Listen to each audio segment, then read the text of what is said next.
plug in a power source. There you go.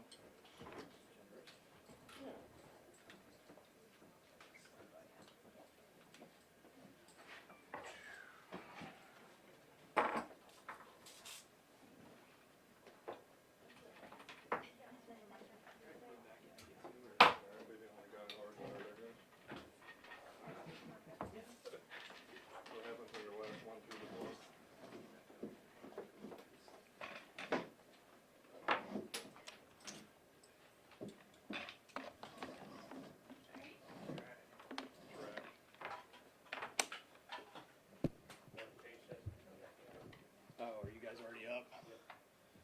I think the last time she saw me actually working was here about a year ago. Same thing. That was the one with the. That was the one with the guy from from Luther that was stealing the copper out of the mayor or city councilman or something stealing the copper. Okay, thanks, sir. They did a press conference.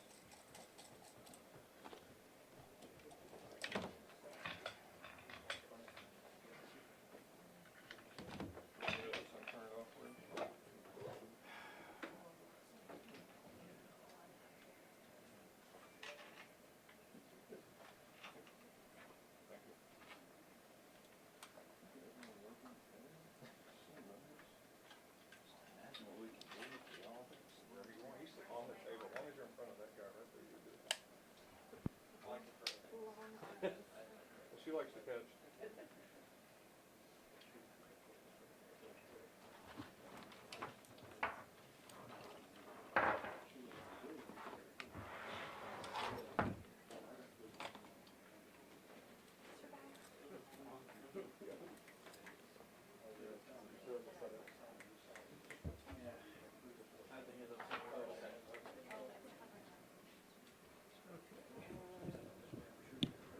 Mind your way right here at all.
Yeah, check. I didn't check that.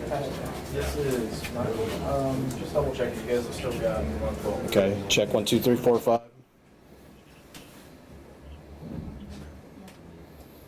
Make sure that the latency isn't too far down. It may still be set at like 10. Check 1, 2, 3, 4, 5, 6, 7, 8, 9, 10. Sheriff's office. Check, check, check.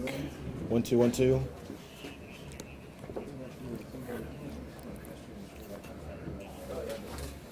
Well, it's on my channel 4, so I may have to flip it all the way over.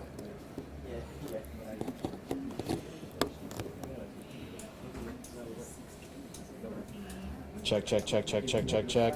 1, 2, 1, 2.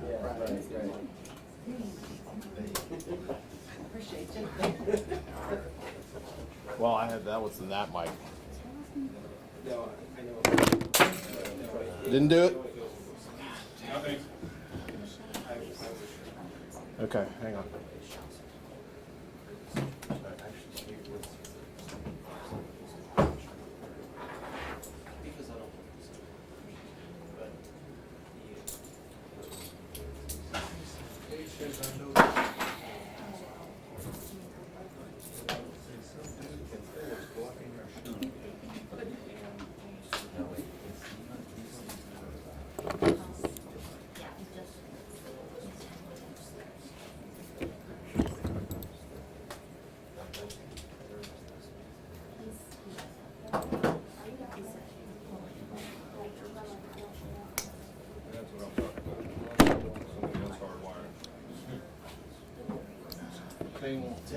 4 channels of audio.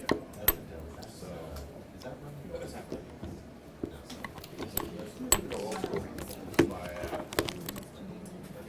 wireless is finally split out into 4 channels. This thing won't see it. Okay, hang on a second. Check my battery actually. Oh, I'm good.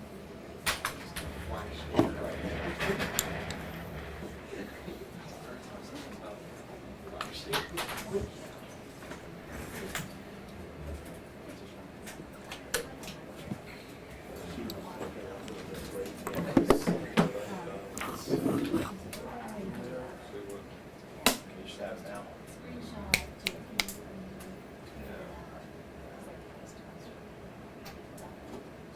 And don't.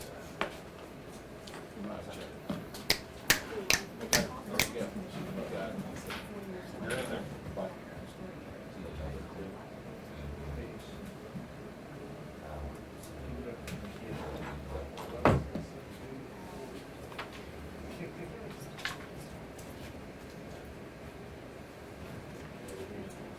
Hey, what are you doing? Can you run backup tape on the sheriff presser?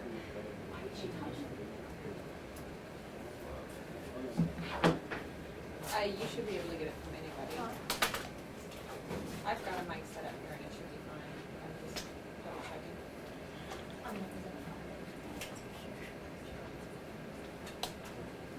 No, that's okay. Just run backup tape from the presser. Just start running tape. Yeah.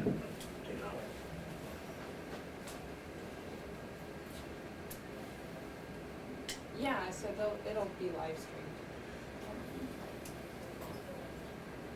You can go. You can go anywhere. You can go to 25 or 5 or 4. We should all have it.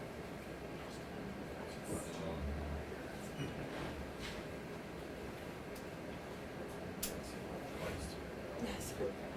Yeah, I should have it. I just want to have it back up. Grayson, Yeah. I'm gonna take a nap here. Wake me up when he Thanks. comes in, okay? Okay, thank you. Bye. Oh, yell your name really loud.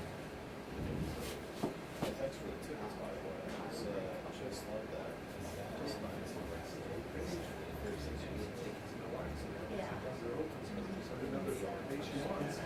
I've actually appreciated it. So, we gotta get something to look at.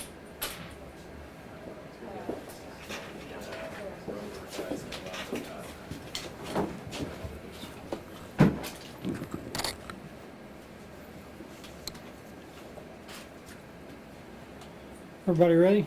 So, rolling. Good afternoon.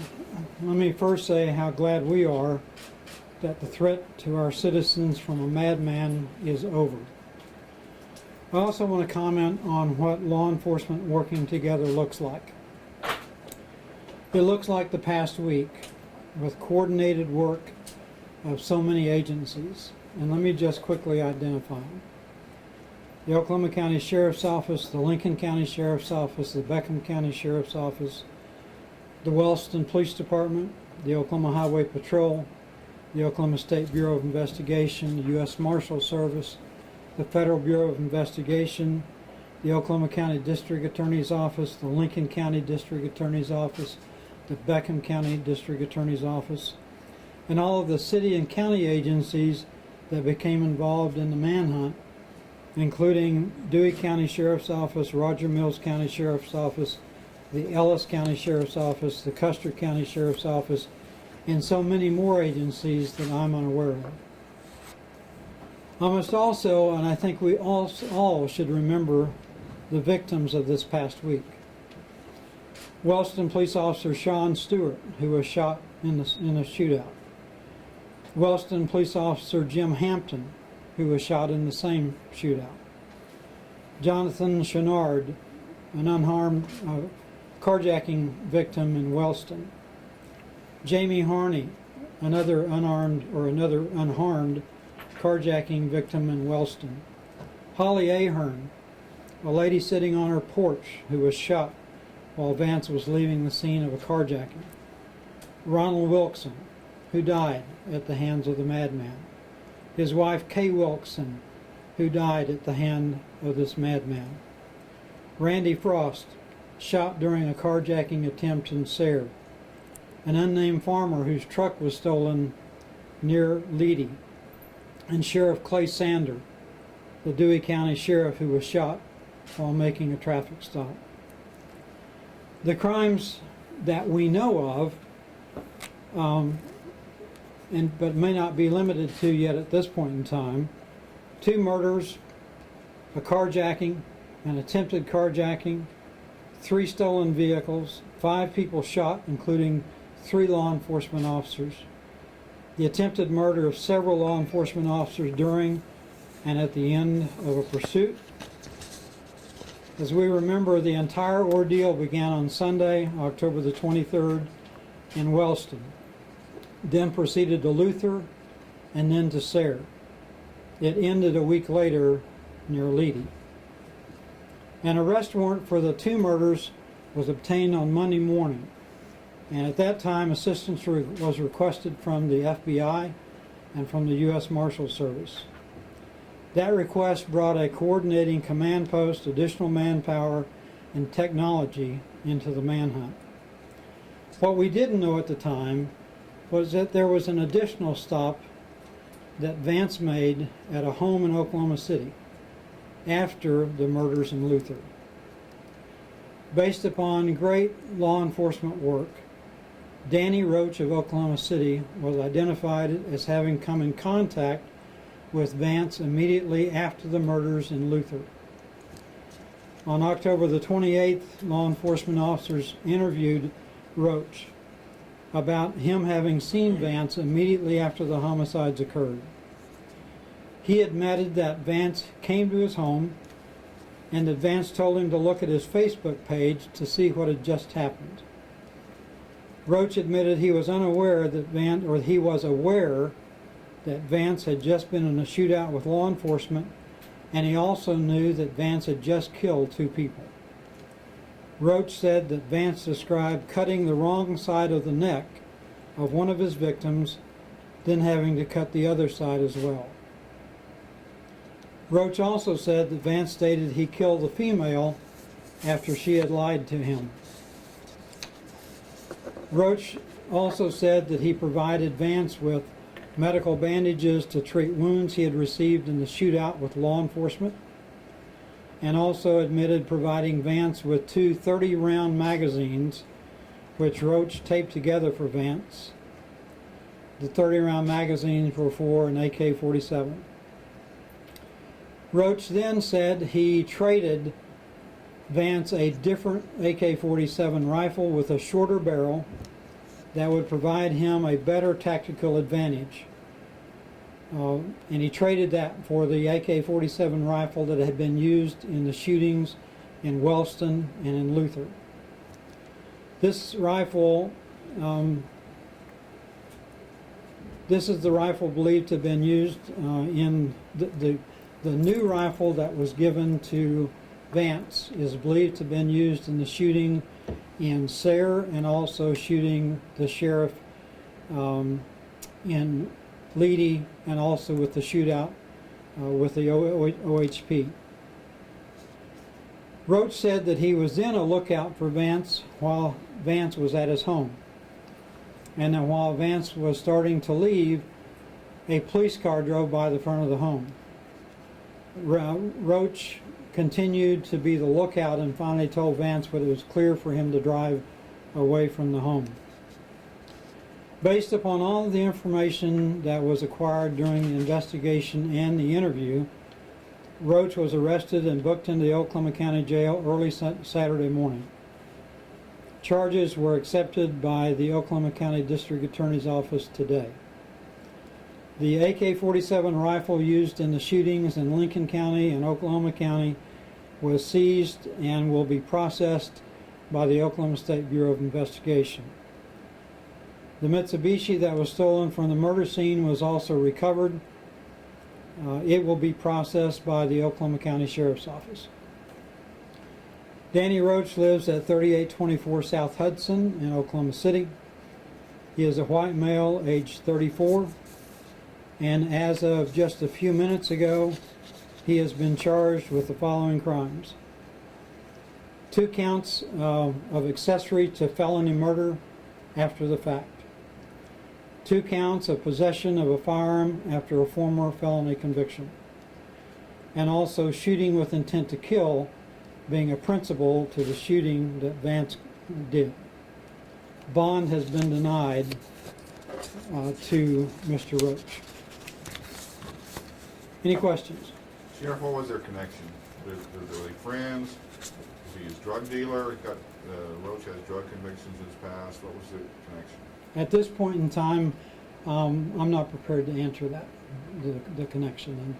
And that may become apparent a couple of days from now. But I'm not prepared to answer that question. The wrong side of the neck, was it the adult victim or was it the female victim, or do you have a clarification? We believe that was the female victim, based upon the information we saw at the scene, what we witnessed at the scene. Well, the male was cut on the neck too, but Yes, do you think he was referring to the female victim? that's possible. He wasn't specific on either one of the victims at that point in time. Have you been able to determine the actual relation to Vance, these 2 victims? We understand the relationship between Vance and the 2 victims. That was his aunt and uncle. You said crimes we know about. Do you think that there's any other victims out there at this point that you haven't discovered yet? At this point in time, we really don't know. We don't know of any other crimes that may have occurred. Obviously, with the information that has been flowing through the media, we would hope that anyone else who was a victim of Vance at this point in time would have come forward. So hopefully there are no more crimes that are known about. Sheriff, do you believe that anyone else was helping or anyone else had contact with Vance throughout that week? Well, obviously, we have ongoing investigations in the western part of the state where Vance died. We're still waiting, and we're still looking at all the information that is relevant to our case here in the central part of the state. So I think it's too early for anybody to say yes or no at this point in time. We're also waiting for a lot of information or information that may be recovered from processing of the vehicle, information that may come from the OSBI and processing the scene out in the western part of the state. So at this point in time, it's really too early to answer that. Can you speak on the magnitude of this investigation? I know with you all and then just with everyone, all the other agencies, just how much time has gone into really trying to find him? It would be hard pressed to put the number of hundreds or thousands of hours that have gone into this case. It's been a full week of work and you listen to the list of law enforcement agencies, and when identify one law enforcement agency, there may be, in our case, there were probably anywhere from 30 to 40 deputies, investigators, crime scene techs that were involved with us, and you replicate that to Highway Patrol, no telling how many troopers were involved in this process all week, and the manhunt that occurred out in the western part of the state. Literally probably thousands of hours have gone into this effort over a week. And like I said, if you want a definition of what law enforcement cooperation looks like, look at this case. Look at the past week. It's really, the Oklahoma standard again comes into play, but Oklahoma law enforcement stood tall this past week. Sheriff, did Mr. Roach say why he helped Vance, or why he told you about how he helped him? At this point in time, that's all the information that I have to release. Was there a standoff with Roach at some point on Thursday, or a standoff at any point with him? No. No, not that I'm aware of. Did he say what Vance claimed the female victim lied to him about? No, we have no other information at this point in time on that. Any motive for Vance at this point? No, it's just at this point in time, a lot of things that we would like to have asked him, obviously we can't. So a lot of questions we'll never get an answer to. And that hit list that he was reported to have had, those people on the list are all safe? Everybody on his list of people that he wanted to bring retribution to, they are, all of them are safe. If, I believe Vance had a criminal history, he has a felony on his record or two, so he wasn't supposed to be in possession of firearms. I think that some family members had said they helped him purchase those. Is that being investigated? All I can tell you is that this investigation is still wide open. We have a lot of things that we're looking at, a lot of things we're waiting for further information on, a lot of things we're waiting on the processing of scenes, cars, also the weapon. So there's a lot of unanswered questions at this point in time that hopefully over the next few days and weeks we'll have an answer to. Since he was seen at the convenience store in Sayre, is it believed that he just basically had been camping out at that remote location since that time, hiding out? You know, that's, again, at this point in time, that's really kind of the best guess. You know, he is he's a felon, street savvy. He would know what law enforcement is looking for in a manhunt, and so obviously he picked a location that he could hide in. And I talked this morning to a couple of people who were actually on the scene out there and looked at the campsite and the location, said it would have been impossible for law enforcement to have seen it from the road, even from the air. You just have to walk right up on it to discover it. So he was well hidden, and if that was his location for the past week, obviously that's what would lead him to be really out of contact with anybody. Is that a wooded area, I guess? That's the way it was described to me. Yes. Can you speak to what was found inside an apartment that he had been staying at prior to the manhunt beginning during a search warrant? Yeah, at this time I can't. No. We don't have any idea for the motive for killing the Wilsons.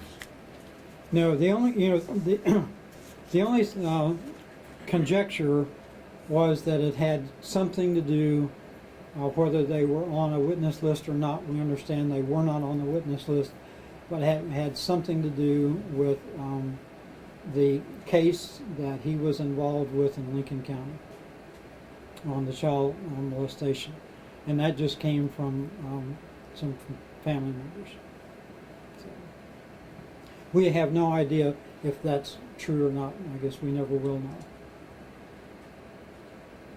So you may never know what the motive was. That's true. Any other questions? Have you talked to the victim's family since Vance was killed? Can you kind of characterize their reaction at all? Our investigators have, but I haven't yet. So. Can you speak about your deputy who was arrested yesterday? Okay. I can tell you that it was a surprise to me to have heard that. The information first, when it came across to me, I got a call from, of course, one of our investigators relaying the information to me, and that Oklahoma City Police was going to do an interview with him, and one of our command staff present during the interview. We sent a lieutenant to be present when the interview was conducted. At the conclusion of that interview, I spoke with the lieutenant based upon and asked him to relay to me the conversation in the interview. He relayed to me the admissions against self-interest that were made by the deputy, and at that point in time I made the decision to fire him. So he was terminated at that point in time at that location of the time he was at. He was actually being interviewed at our substation up at Quail Springs Mall. And he was fired at the substation at Quail Springs Mall. Yesterday. Or was that Saturday? Saturday. A lot of things are running together, but I was extremely disappointed, and you know, we placed a lot of faith and trust in him when we sent him to the academy, and when he pinned a badge on. and he let not only me down, but he let every member of this agency down and every member of law enforcement. Will not tolerate that violation of trust. That was an act of violence against a woman. An act of violence against anyone is not acceptable, and in this case, an act which is known as rape is, we won't tolerate it. That's why the decision was made at the conclusion of the interview to fire him. Has he had any prior instances while he was serving as a deputy here? Do you have anything on his record? He did not, and that's why it came as a surprise. He was a detention officer here at the sheriff's office. He did a great job as detention officer. Then he was selected to go to the academy. Those who are selected to go to the academy are based upon their job that they do as a detention officer working here in the jail. He had an outstanding record, and that's why it was so surprising to all of us when his name was brought up, that he would be involved in activity like that. To your knowledge, none of this stuff happened when he was on duty or anything like that? Yeah, as I understand it, absolutely nothing happened when he was on duty. This was all off duty. Can you confirm that he was a school resource officer at Elizabeth Ann Seton Catholic School in Edmond? I can. And it has, and let me make sure that you understand, his actions with the female had nothing to do with where he was assigned. Had nothing to do with the school, had nothing to do with any student. This was strictly an action between him and an adult female, not related in any way whatsoever with his employment at the school. So concerning that he was around young children, though, I guess. Obviously, anytime anyone is involved in activity like this, we're concerned about him being around anyone, much less children. So we've reached out to the school. We've talked to the administrators there. Another deputy is already on the site, and we'll be going back through a selection process. They also were extremely disappointed. I received a note from children about the great job that he was doing, relating to them, working with them, playing basketball with them, doing a fantastic job at the school. So I'm sorry, it was from a lady at the school relating to me what children were saying. So they were extremely pleased. So this came totally clear out of the blue. I'm shocked, I'm surprised, and extremely disappointed. Do you know how long he'd been working there as a school resource officer? It was relatively a short period of time, just this school year. And he's been how long with you guys? February 2014. So 2 years. As a detention officer. As a detention officer. And it's really unusual that we have someone in the academy with less than 2 years in as a detention officer. He impressed a lot of people with his work here prior to being selected to go to the academy. I mean, he was a good employee, but we won't tolerate that kind of behavior. Period. And that, the great thing is that state law allows me a lot more latitude than police departments. I originally had looked at placing him on suspension until we learned more, but at the end of the interview, and based upon what the lieutenant told me the admissions were, at that point in time he was fired. And I'm very thankful that state law allows us to deal with issues a lot quicker than local police departments, just because of the way state law and contracts are in the state of Oklahoma. So. Any other questions? Thank you all. And let me say one other thing. I want to thank the media. This week has been a great example of how the media and law enforcement work together. I know y'all are blowing my phone up But to me, that was fantastic because we kept the citizens informed on what to be looking for. And that farmer out in Leedy, Oklahoma, knew what to be looking for. And I give credit to the media in the state of Oklahoma. From one end to the other, y'all broadcast the information. You kept showing his picture. You kept showing his car. And I don't know if it was directly responsible, but you kept our citizens safe because you notified them of the danger that was on the streets of Oklahoma. So I can't end this without saying to the media, thank you.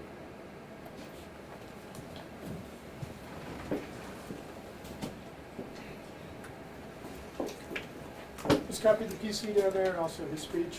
And just so you notice too, at the very beginning of it, the first question, the first sentence, he made a mistake. Because at the time we put this together, Vance had not been captured or killed yet.